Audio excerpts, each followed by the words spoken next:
का केवल एक ही सार, एक ही माध्यम, एक ही नियम, एक ही आबद्ध, एक ही परिभाषा। भगवान को पाने के लिए केवल एक ही आबद्ध है, और वो है आपकी अंतरात्मा, आपके हृदय का प्रेम।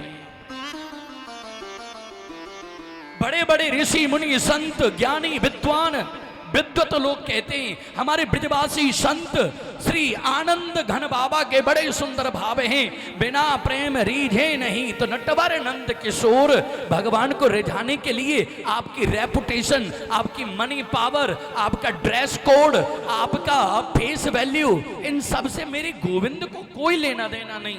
आप केवल एक आत्मा हैं, ये शरीर तो नश्वर है, ये शरीर एक दिन अंत होगा, एक दिन टेढ़ी मेढ़ी लकड़ियों के ऊपर आपको जला दिया जाएगा, जल करके राख बन जाओगे। इस शरीर की यही औकात है प्रेम जगत में सार और कोई सार नहीं, और तू कर ले मेरे कृष्ण से प्यार और कोई प्यार नहीं।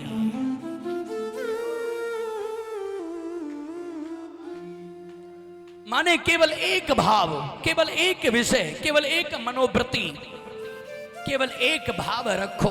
जब तक भाव शुद्ध नहीं होगा आप भक्ति नहीं कर पाएंगे। बिना भाव के भक्ति नहीं होती, बिना भक्ति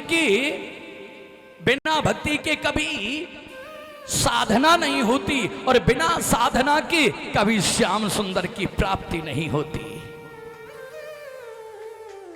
इसलिए ध्यान रखिएगा, भगवान को पाना सबसे सहज। क्या करना है?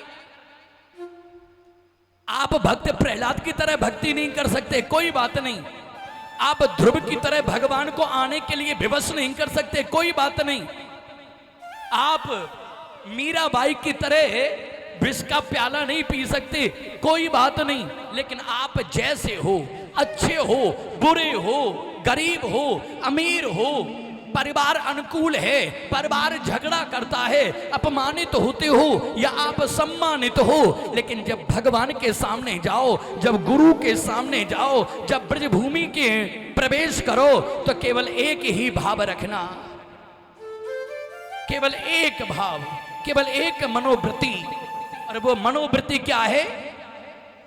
ओ मीठे रस से भरोरी